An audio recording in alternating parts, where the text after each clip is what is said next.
Cool. Okay, you can look at me too if you want. You don't have to look at the camera, just so it's like more casual. Cool, that's probably what I'm gonna do. For sure. I might just like awkwardly glance at it every so often. That's okay. No, it's literally, this isn't like a very casual thing. It's going up on essentially a blog, so. Okay, cool. Super cash. If you want to just start and like introduce yourself, like your age, name, major, whatever you want to say. Cool. So I'm Autumn Siney. I am 20 years old, right? Yeah.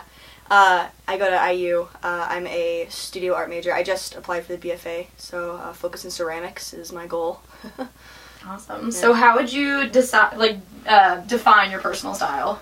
Oh gosh, that's probably one of the hardest things to do. I jump around a lot, really. I do my best to...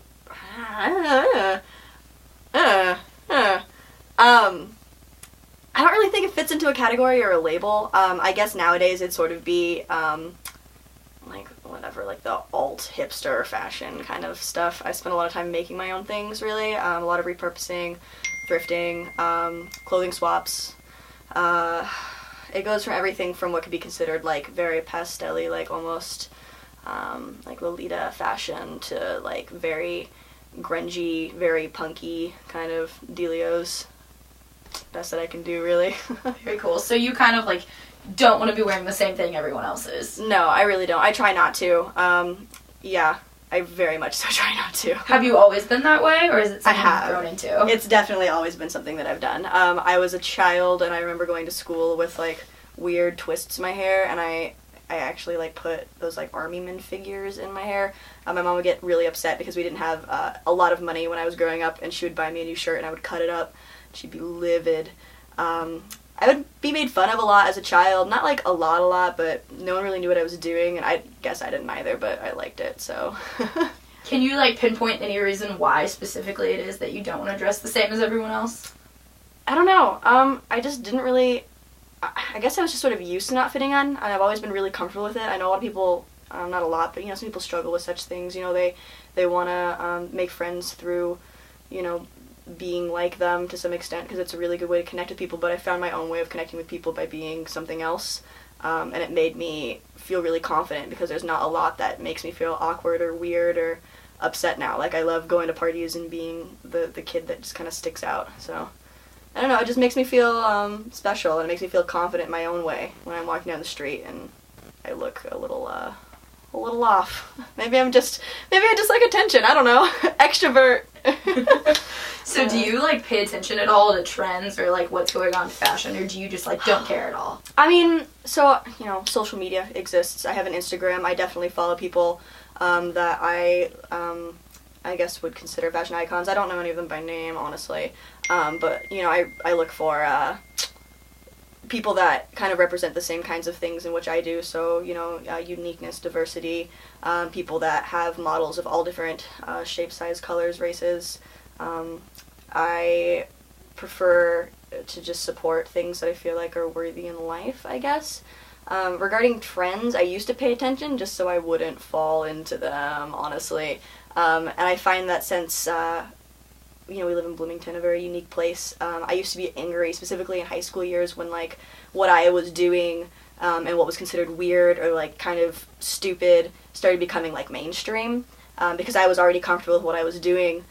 So I had this resentment for a while, because I was just like, wow, well, I don't get to be unique. And then when I got into college, I sort of realized that, you know, it's a good thing, because, like, what I choose to represent myself as is, I think it's important for, like, the world, honestly, just regarding concepts, you know, of life. You know, we're not going to, you know, I guess you can buy it at Urban Outfitters now, but, you know, we're not going to, like, big box stores and whatnot. There are a lot of people that are interested in clothing swaps and making their own clothing and, you know, designing their own stuff and, you know, presenting themselves through what they wear in a really unique way, so...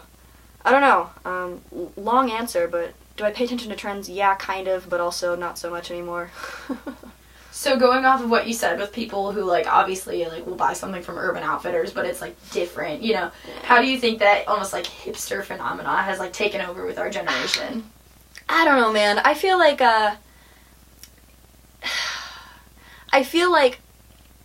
it aroused. It showed up in a way that was, like, positive, you know, because, you know, there are people like us that were just doing it for the sake of doing it, and then it caught on, And so it's like, I definitely feel like it's not the issue with how you dress or how you present yourself or what the trend is. My issue is like how you do it, where you get it from, you know? If you want to be a part of this whole kind of like whatever, 90s grunge, like vintage sort of looking fashion, you know, like painted shirts, ripped shirts, you know, do it yourself. Don't go and support big stores, you know. I mean, like, I'm definitely someone that owns some stuff from Urban from when I was in high school. I definitely own one or two things from Dolls Kill, but, like, honestly, I'm just gonna stay as far away from all of that as I possibly can. Because if you want to represent something, especially in this kind of realm, like, there is vintage out there, and, like, you can be creative on your own, you know. If you want to wear it, you know, fucking own it, you know? Like, if you don't listen to Nirvana, don't wear Nirvana. You feel me? Like, stop.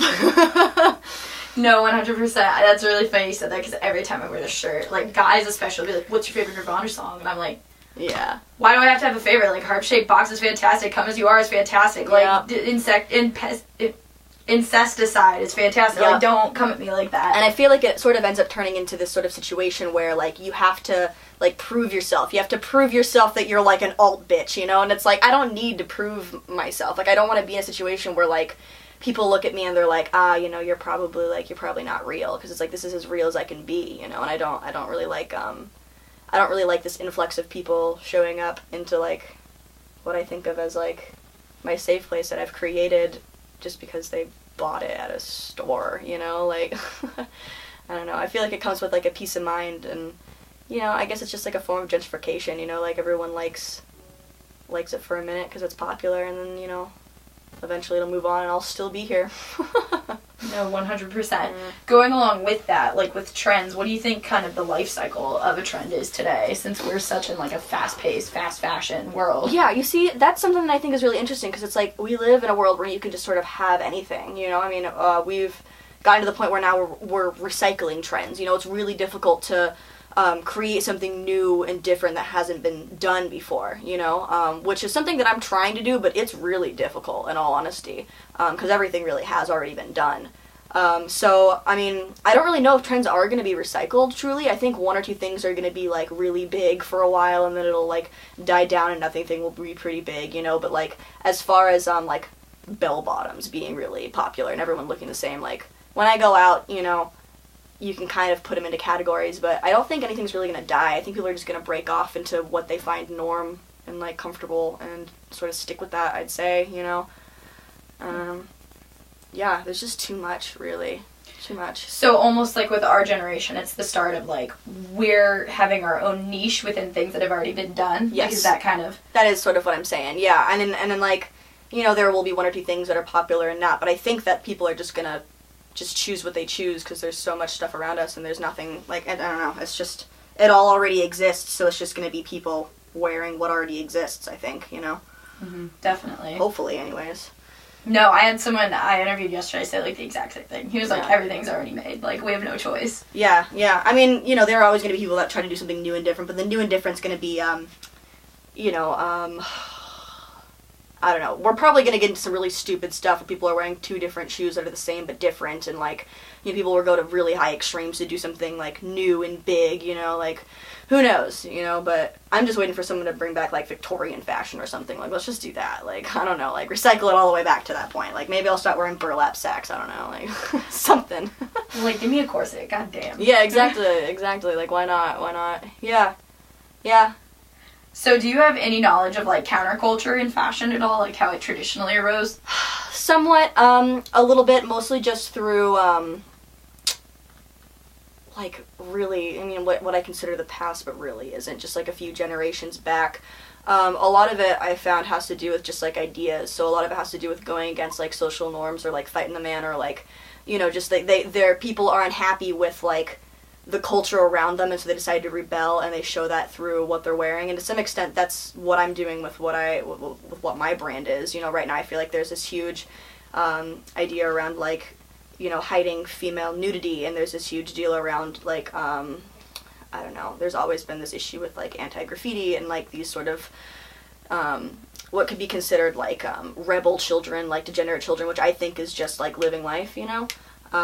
So, I don't know, I think the best way, I'm getting off topic, but, like, Repeat the question. This is how my life be. It was just like counterculture. But Counterculture! Your answer was perfect. Counterculture! Yeah, okay. So, yeah. Basically, I think that fashion does mimic just sort of like, you know, what we don't like in society specifically. You know, like that's how punk arose, you know, like, and I think that that's just going to continue, but it's going to show up in different ways. So, you know, I'm going to make shirts with my butt on them, and people are going to wear them, and it's going to make me happy, and I feel like we just need to, like, desensitize the world to things that we think are quote-unquote wrong, when in reality it's not. It's not wrong at all. So, yeah. That's absolutely perfect. That's, like, what I'm trying to point out, essentially, with this article. So, like, with your brand specifically, Degenerate, like, if you want to speak more on that and how, like, politics or culture or whatever it influenced you. Yeah, well, so, I don't know. I think, personally, like, I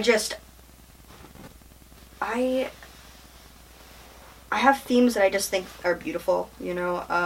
This is the only sort of, like, political shirt that I've created, but it's a photo of a good friend of mine. We're gonna leave her anonymous, but it's a Polaroid at one point of, her wearing a Donald Trump mask that she got for Halloween.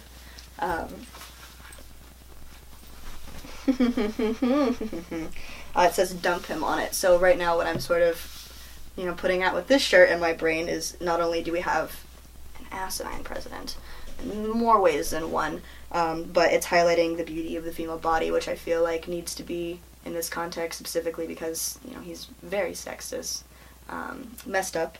And it also, in my brain, promotes the fact that, you know, we don't need men running this world. Like, we can do it on our own, you know. You know, things that I feel like aren't socially acceptable, I'm just gonna do it anyways. I'm gonna make it socially acceptable, you know. Like, I can go to Chipotle wearing this, it'll be fine. Why not? Why not? Yeah. Why not? I don't know. No, that's dope. I love that shirt. Yeah. Fantastic. So, like, what first inspired you to start doing this? Oh, goodness. What did first inspire me? I think I just started doing it myself, really. Like, you know, this is just what I've always done, is make clothing, and then people liked it, and I wanted to, you know, I have no clue what I want to be when I grow up, but, like, my mind's always racing with, like, how can I make money and be happy and promote a positive message, and, I just have a lot of friends that are interested in fashion, and, one day I decided to just make clothing for myself, and then from there it just sort of rolled because people liked it, and then I had a friend be like, hey, will you put this on my shirt? And I started taking photography that I thought was beautiful, and it kind of all meshed into its own little thing, so I hope it picks up. I don't know, it's about motivation and time to do it in this busy world in which we're in, but, yeah. Definitely. Yeah. What do you think is kind of, like, the mainstream way that people represent counterculture now? Mainstream way? Probably just thrifting. Goodwill, cutting up some shirts, crop tops are really mainstream. They're in. That happens a lot. So that's probably the biggest way, I'd say. It's just easy, simple DIY kind of stuff. I'm sure Pinterest had some kind of effect on it, you know, like all them humans that have access to social media, you know, use things like that, you know. I've seen a lot of people do those, like, weird bleach DIYs and stuff, so I think counterculture is definitely in this era going to be, like, destruction of stuff that already exists to some degree. I'm trying to think of other things that are, like, counterculture-y that people are doing that's, like, fashion-wise. Yeah, the majority of it just seems like taking bits and pieces from past and then sort of, like, collaging it together into something that's more, like, modern. Yeah. Definitely. Do you think there's been kind of, like, a bastardization of counterculture in this era with, like, hipsters and, like, oh, yeah, do it for the gram kind of thing? Oh, for sure. And, like, that's one thing that makes me really angry, and that's why I had so much resentment as, like, a young adult, because it became something so mainstream. There was a while where people would just, like, you know, like, the ridicule came back. It wasn't like, oh, I like what you're doing, I like your art, I like your style. It was just like, she's a hipster, she's an alt girl, and it got, like, thrown to the side. And I felt like, you know, like, because this was becoming, like, so popular that, like, it wasn't taken seriously, and it's something that can be important, you know. It's, like, thrifting is something that can low-key save this world. Like, there is so much mass production that, like, we shouldn't be putting people down for finding and making and doing. But when you have people purchasing it and, like, you know, buying an entire outfit that looks a little bit ridiculous, and they're preaching that, like, they're vegan and they care about the world and that they recycle, but they actually have no idea past, like, those 4 things, you know? Like, maybe they have some sort of a view, but I feel like there are just too many people in the world that want to look the part and talk out of their ass when they don't really know what's going on. And, like, I mean, I'll admit that I'm not as culturally aware as I would like to be, you know, but I don't go further than what I know. So, and I feel like that's important, you know? We should educate ourselves and go as far as we know and listen to others around us, and don't adapt what's cool for the sake of being cool, because that really just takes a lot of, like, the actual force we need out of it, you know? Like this is something that could do an actual push where, like, big box stores sort of do start to go under if everyone, you know, does their own thing, but instead, like, everyone's latching on for the sake of being cool, and it's kind of ruining it for people that are trying to make a difference, so, or, you know, find their own comfortability and true uniqueness, yeah. Definitely. So what do you think is, like, the next step necessarily, like, with this counterculture and with, like, what our generation is doing with it? You see, that's hard. It's a train.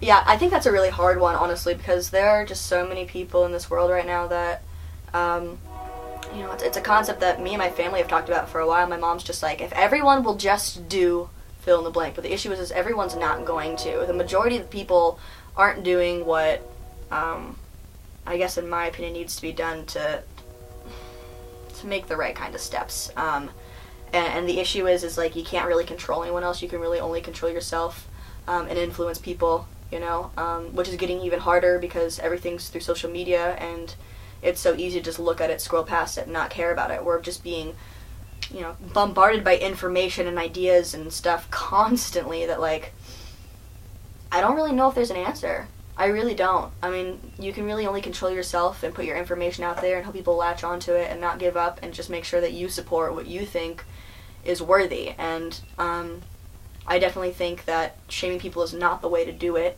but you just sort of have to let some people be stupid, I guess, and hope that it works out. I don't know. There's no way to control anything but control yourself, so just support what you want to support and try to educate people as much as possible, really. And hopefully, you know, enough drops in the bucket will create a tipping point, because I'd say right now, we're not the majority, you know. The majority are people that want to just fit in and purchase it and support businesses that are, you know, still participating in just unfair labor and aren't supporting people of all shapes and kinds, you know. So if we can get the majority to start leaning that way, eventually it will tip, but it'll be a while for that to happen, and I don't personally have control over that, which is disappointing, but, you know, you do what you do. That was a fantastic answer. That's actually